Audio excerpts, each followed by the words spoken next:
অভয় কাকা, আজকে মানকেশ্বরের প্রত্যেকটা ব্যাপারের মধ্যে আপনি দেখেন তো, পঞ্চায়েত নির্বাচনের মধ্যে, এই যে পঞ্চায়েত নির্বাচন গেল, এই মানকেশ্বরের নেতারা মানকেশ্বরের জিপির মধ্যে হাহাকার অবস্থা করছে, কোটি কোটি টাকা এরা সংগ্রহ করছে। কেমন করি? সরকারে বলছে আপনারা মেম্বার গুলে নির্দল জিতাবেন, হয় না ভাই?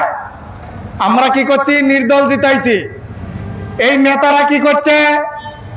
এই মেম্বার গুলোর মধ্যে যারা কোটিপতি মানুষ আছে তাদেরকে বাড়ির মধ্যে নিয়ে গেছে, নিয়ে যা কয়, কেন মেম্বার সাহেব তুমি কি প্রেসিডেন্ট হবে চাও? বলে হবে চাই। টাকা আছে 50 লাখ, টাকা আছে 1 কোটি। এখন জিদের পর হওয়া লাগে, কইছে হ্যাঁ আমি খরচ করবো, আছে আমার ফাইন্যান্সার আছে। দেখা গেল একটা প্রেসিডেন্ট 50 লাখ 60 লাখ 1 কোটি টাকা খরচের পর যা প্রেসিডেন্ট হয়েছে, হয় কিনা বলেন তো? আচ্ছা এবার কোন তো যে মানুষটা 1 কোটি টাকা খরচ করে আপনাদের প্রেসিডেন্ট হয়েছে, ওই মানুষটা কি আপনাদের কোনো কাম করবো গো? টাকা না ওঠার আগে করব? আমার মানকেশ্বরের নেতা কয় যে আমি 24টা জিপি এজিবির বানাইছি। কেমন করে এজিবির বানালে তুমি? এখানে 24টা জিপি এজিপি হয় নাই, এখানে 24 কোটি টাকার, এখানে 50 কোটি টাকার খেলা হয়ে গেছে, এখানে 50 60 100 কোটি টাকার খেলা হয়ে গেছে।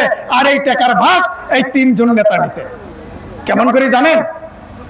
আপনারা এমডিসির টিকিট এখানে দিছিল তালা চাবি, তালা চাবিকে সমর্থন করছে হাতি, করে নাই কন্ত দেখি? হাতি সমর্থন দেয়নি এখানে তালা চাবি। আবার মানকেশ্বরের মধ্যে হাতি সমর্থন দিছে হলো তালা চাবি। আবার ফেকামারির মধ্যে মানকেশ্বরে হাতি সমর্থন দিছে হলো আপনার কংগ্রেসের মধ্যে। এবার দেখেন এরা ফোনে ফোনে একটাই হয় মানকেশ্বরে এরা লুটপাট করে, এরা কিন্তু এক। কেমন করি এক? আমি একটা উদ্ধৃতি দিয়ে আপনাদেরকে বলি। আমার বয়স যখন ছোট, আমি আমার ভাইয়ের সঙ্গে আমি যাত্রাপালা, আগের জন্য যাত্রাপালা, সেই যাত্রাপালা দেখার জন্য গেছি। আর সেই যাত্রাপালার নাম হলো রাবণের সীতাহরণ। তা আমি শুধু ছাওয়াতো 8 থেকে 10 বছর আমার বয়স, আমি নাটক দেখার জন্য গেছি। এখন রাম আর রাবণের যুদ্ধ লাগছে স্টেজের মধ্যে, তরোয়াল বড় বড় বাইর করছে, বাইর করি রামে রাবণে কাটবো, স্টেজের মধ্যে এই অবস্থা না দেখিয়ে আমি রুকুনুজ্জামান লাভলো ভয় খায় গেছি।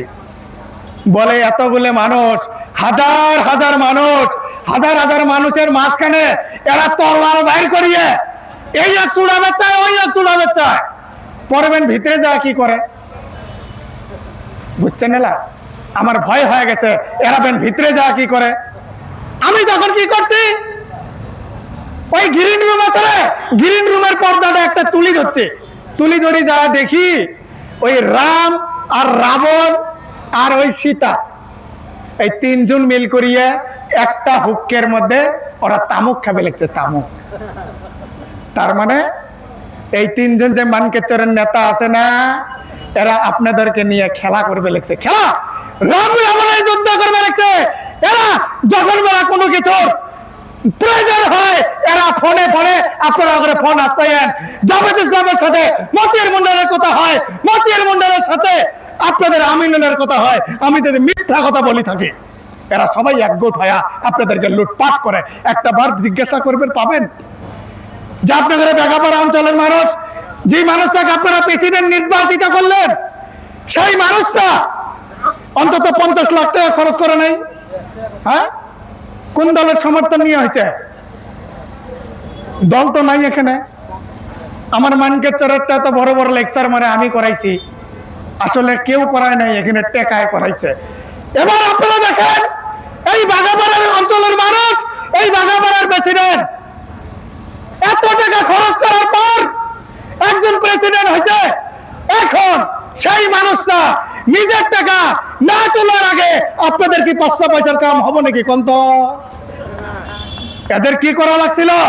এই মানকেচরের নেতার কি করা লাগছিল? 10 জন মেম্বার হয়েছে, 10 জন মেম্বার বসে দিয়ে বিনা টাকায় একজন প্রেসিডেন্ট নির্বাচিত করা লাগছিল। তাহলে কি হলো হয়? তাহলে মানকেচরের খাঁটি খাওয়া মানুষ, মানকেচরের সাধারণ মানুষের কাম হলো হয় কিনা? কোন তো দেখি। আমার কথা কি লম্বা হবে লেগছে নাকি? ভাইরা আমার, কাকারা আমার, আমরা একজন নেতা নির্বাচিত করলাম, আমরা একজন নেতা নির্বাচিত করব। একটু আগে মাগরিবের নামাজ হয়ে গেল, মাগরিবের নামাজের একজন ইমাম ইমামতি করলো। নেতা মানে কি? নেতা মানে ইমাম, মুক্তাদি মানে অনুসারী। আপনারা যদি আপনাদের বাগাবাড়া অঞ্চলের একজন মসজিদের একটা ইমাম আপনারা রাখেন, আর সেই ইমাম রাখার আগে ওই ইমামের চায়া বেশি জানা ইমাম আপনারা 5-6টা ফিটিং করবেন না? সূরা কেরাত কেমন, সুন্নত ঠিক আছে কি নাই, লিবাস ঠিক আছে কি নাই, চরিত্র কেমন আছে, উনি আয়াত কেমন করে কয়, আপনারা বোঝাপড়া করেন না? না করেন? কোন তো দেখি। ইন্টারভিউ নেন না? একজন ইমাম একটা মসজিদের ইমামতি করব, কতজন মানুষ নামাজ পড়ব? ঈদের নামাজের মধ্যে হয়তো 5000, আর ওয়াক্ত নামাজের মধ্যে হয়তো 100-200। এই 100-200 মানুষের ইমামতি যখন করতে যায়, আপনারা ইন্টারভিউ নেন অন্তত 5 জন আলেমেক দিয়ে। ও ভাই, ও কাকা, আপনারা এত বড় একটা সমষ্টির ইমাম নির্বাচিত করবেন। আমাদের মানকেচরের মধ্যে বর্তমান 3 লাখ ভোট, এখানে 5 লাখের উপরে জনসাধারণ। এত বড় একটা সমষ্টির আপনারা ইমাম নির্ধারণ করবেন, একটা বার আপনারা চিন্তা করবেন না? মানুষের চরিত্রটা দেখবেন না, যে এই মানুষটা কি টাইপের, এই মানুষটা কি করবো আমাদের জন্য? বিগত 35 বছরে এরা কি করছে? 35 বছর আমরা মানকেচরে দিছি। আমরা আমিনুল ইসলামকে আমরা 10 বছর দিলাম, উনার ওয়াইফকে 5 বছর, উনাকে দিলাম 5 বছর। আমরা 20 বছর দিছি হলো মতিয়ার মন্ডল সাহেবের।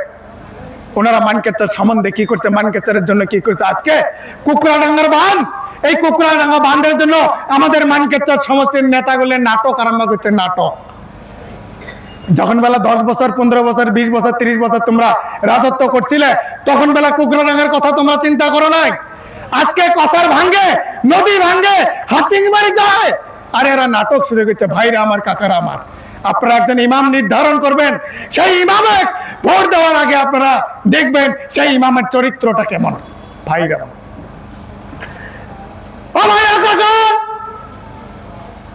আমাদের মানকেচরের মধ্যে বর্তমান চলছে পুঁজিবাদের খেলা। পুঁজিবাদ কেমন? পুঁজিবাদ টাকার খেলা চলছে। টাকা মেম্বার হয়ে প্রেসিডেন্ট হবার গেলে টাকা, কাউন্সিলর হয়ে চিফ কাউন্সিলর হবার গেলে টাকা, টাকা টাকা। পুঁজিবাদ, এই পুঁজিবাদ ধ্বংস করছে আপনারা ইউরোপের মধ্যে। ইউরোপের মধ্যে এই পুঁজিবাদ ভাগ ভাগ করছে। কি ভাগ করছে? সেখানে তারা ভাগ করছে কালা আর গোরা, শ্বেতাঙ্গ আর কৃষ্ণাঙ্গ। এরা মধ্যপ্রাচ্যের মধ্যে এরা ভাগ ভাগ করছে। কি ভাগ ভাগ করছে? এরা করছে শিয়া আর সুন্নি। এই পুঁজিবাদ আমাদের ইন্ডিয়াকেও ভাগ ভাগ করছে। ইন্ডিয়া তো 17 ভাগ করছে। কেমন করে? হিন্দু, মুসলমান, আমাদের আসামের মধ্যে কত ধরনের ভাগ ভাগ করছে। ও ভাই, ও কাকা, এরা কিন্তু মানকেচর বাদ দেয় না।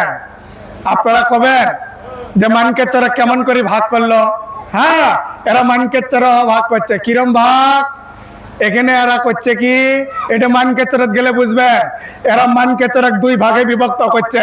একটা হলো ভাটিয়া আর একটা হলো উজিনি। চাচা হাসলে? ও ভাই, ও চাচা, এরা ভাটিয়ার মধ্যে ভাগ করছে। কি ভাগ করছে জানেন? এরা ভাটিয়া বাদ দেয় না। এরা ভাটিয়ার মধ্যে 2 ভাগ করছে। একটা হলো কাইম ভাটিয়া আর একটা হলো চরবে ভাটিয়া। তার মানে শিয়া সুন্নি, কালা গোরা, হিন্দু মুসলমান। মানকেচর হিন্দু মুসলমান করে পায় না, কারণ হিন্দু হল সংসদে হয়তো 10% হবো, 12% হবো। এখানে তো উঠে করে পায় না। এখানে নিয়েছে নতুন ফর্মুলা। ভাটিয়া আর উজেনে। ও ভাই ও কাকা, এরা এই পুঁজিবাদ মানকে তত্ত্ব ধ্বংস করছে। আপনারা দেখেন তো, মরহুম জহুরুল ইসলাম সাহেবের ফ্যামিলির মধ্যে আপনারা 35 বছর দিচ্ছেন।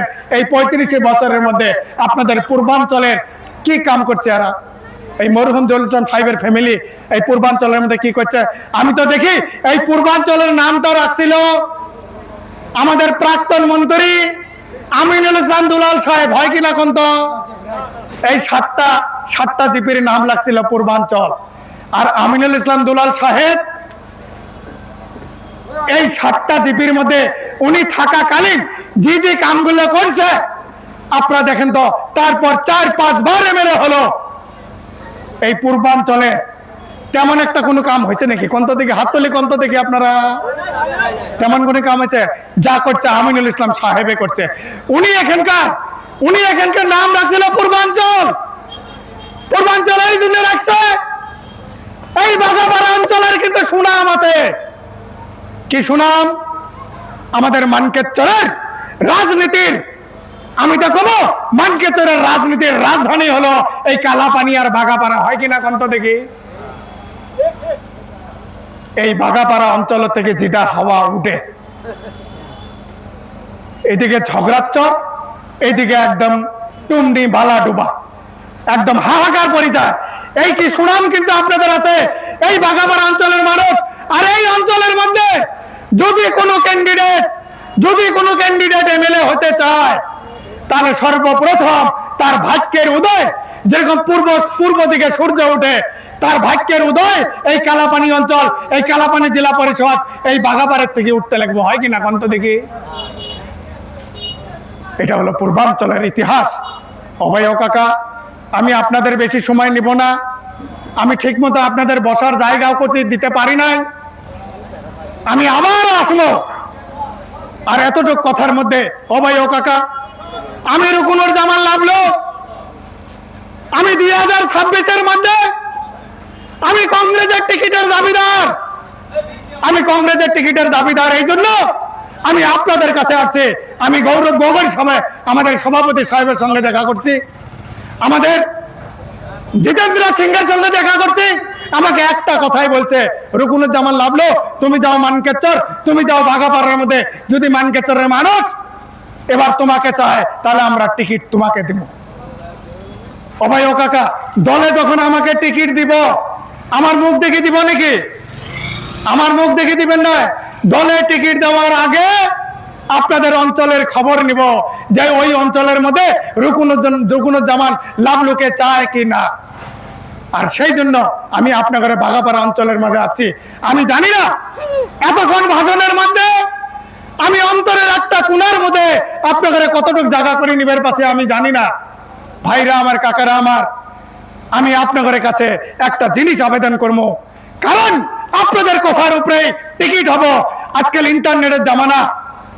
একটা বাচ্চা মেলা দেখার জন্য গেছে তার বাবার সঙ্গে, মেলার মধ্যে তার চাচার সঙ্গে দেখা হয়েছে। চাচা, এবার চাচা সেই বাচ্চাকে জিজ্ঞাসা করছে, এ বাবা, তুমি তো আজকে মেলা দেখার জন্য আসছো, আজকে তোমাকে এত বড় দেখা যায় কেন? তখন বাচ্চা বলে, চাচা গো, আমাকে আজকে বড় দেখা যাওয়ার একটা কারণ আছে। বলে কি কারণ? আজকালকার বাচ্চা কিন্তু খুব চালাক না? বাপে যদি মোবাইল টিপেন না পায়, বাচ্চা কিন্তু টিপে না, বাচ্চারা চালাক। এবার বাচ্চা বলতেছে, ও চাচা তুমি বুঝবেন না আমাকে কেন বড় দেখা যায়? আমি বলে ঠিক আছে, আমি তো বুঝবেন না, এবার কও তো তোমাকে কেন বড় দেখা যায়? এবার বাচ্চার জবাব শুনেন। বাচ্চা বলতেছে, চাচা আমি আজকে মেলা দেখার জন্য আসছি, আমার বাবার ঘাড়ের উপরে বসি, আর সেই জন্য আমাকে বড় দেখা যায়।